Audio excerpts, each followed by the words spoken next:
Hello, my name is Josh Patel and I am part of The Bigger Picture. Today I've decided that I'm going to share some origami with you. Origami is the art of paper folding from Japanese culture. If you actually break up the word origami, ori means folding and gami means paper. So origami, folding paper.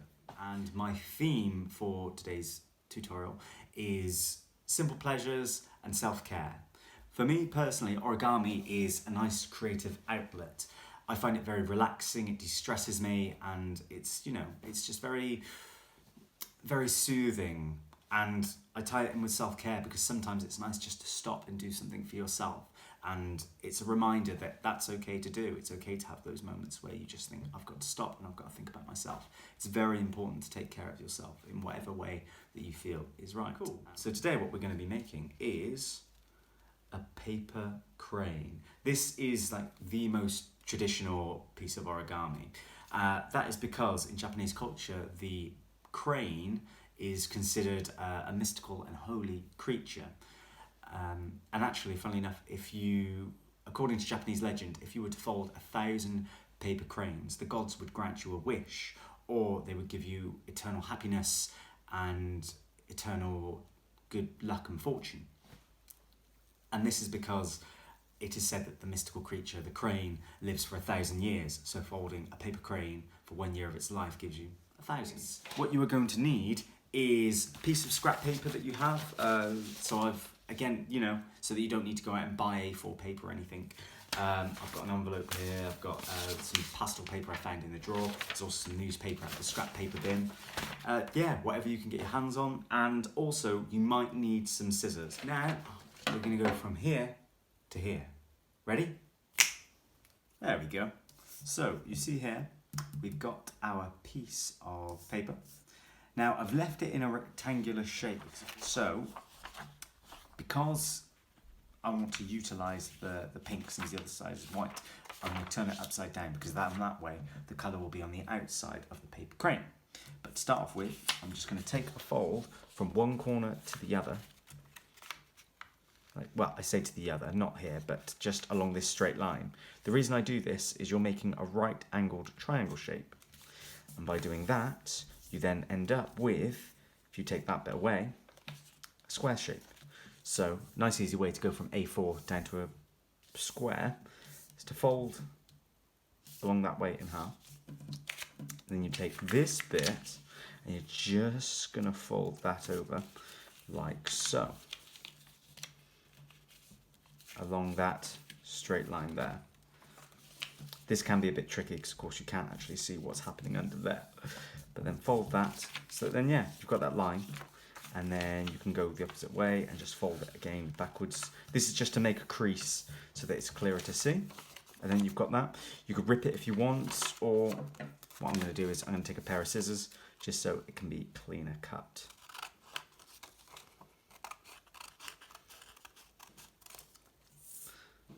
There you go. And here you have a square piece of paper. So, making a crane, the first thing you need to do actually is have this line, which we already have, but then we're going to do it on the opposite side. So from this corner to this corner, like so.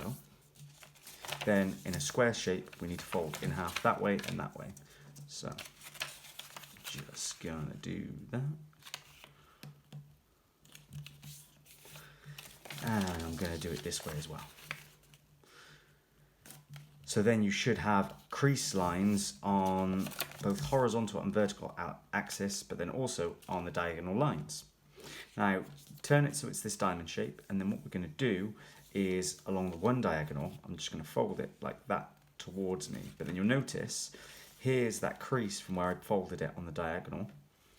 I'm just going to push that so that you get that shape. I'm just going to move slightly to make sure that you can see. There we go. So that you get that. And then we're going to do it on the opposite side as well. And you see, you've got this crease here. And we just want to fold against that, like so that you end up with this essentially. And you can push down so you get a nice smaller diamond. And take that back though, just so we can see. So we're going to fold like that and like that. I'm going to push that down, and then on that crease comes aside, and it all folds down like that. Super. So, now that we have that shape, what we need to do is we need to keep this bit where it's all connected at the top, and these flaps towards the bottom. And then I'm going to fold this against itself like that. So essentially what you're taking is you want to take your corner, but you want to twist it over, but you want to then fold so you've got this straight line. And we do that on both sides, like so. So you get that shape. And then you're going to flip it over, and you're going to do the exact same.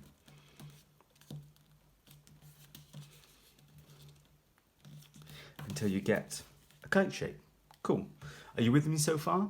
If anything is a bit difficult and stuff, feel free to pause the video and then just have a go at folding it and taking your time. After that, I want you to, before I open it up, you've got this top bit. I want you to fold that down against this line here. So, like that. Just crease that and then flip it over and do the same. This is because we want that crease line to help us fold the next bit. Then we can open up our kite shape back into our diamond. And then what we're going to do is we take just a single flap, just one single flap, and we're just going to push it up against the crease we just made. And then as we do that, you'll see that these flaps start to open and go against the other creases we'd made previously. And so they sort of come together, you know, almost looking like a pair of lips. But then you might end up with this happening where it just sort of goes a bit funny there. So just tuck your finger in and then just try to level it out. So then it's nice and flat. And then, yeah, just put your finger against the creases. So you get that shape. I'm going to do the exact same on the opposite side.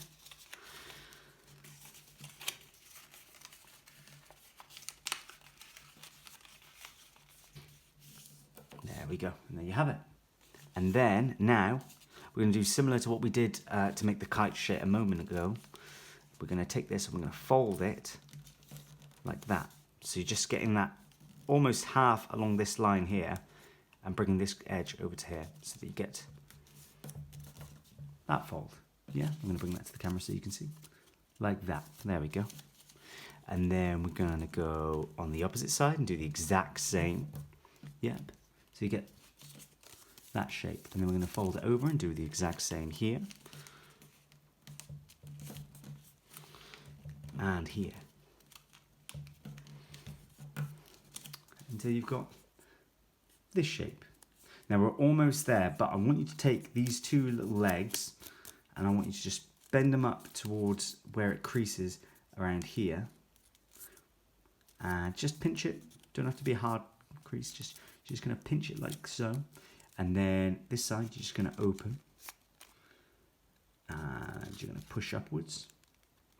And you're just going to close like that and bring that down. Like so. And we're going to do the exact same on the opposite side. Like that. There you go, so it's creased. You open it up, that crease you've made is there. And then you can just push it up.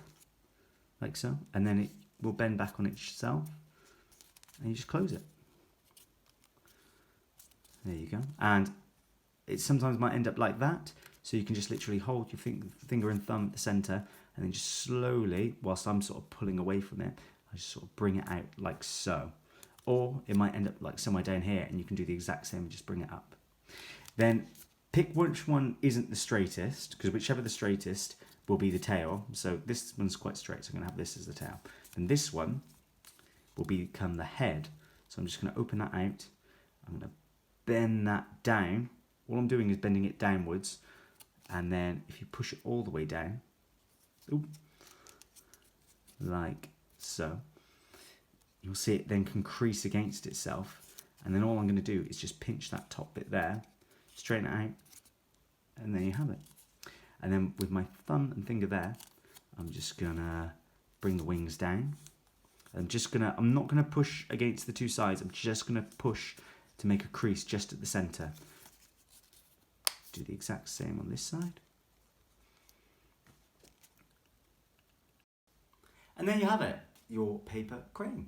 It's come out quite nicely actually. I like that it's the pink paper, and if you compare the size difference to the A4 turned square piece of paper against the envelope, yeah, different size pieces of paper, you end up with different size cranes. Take some pictures of your origami, send it over to us. We'd love to see them. That'd be absolutely wonderful. And if you go over to the Starfish Collaborative YouTube channel, you'll be able to see all sorts of different tutorial videos that you can get involved with. But yeah, thank you for being a part of the bigger picture. My name is Joshua Patel. Cheers. Until next time.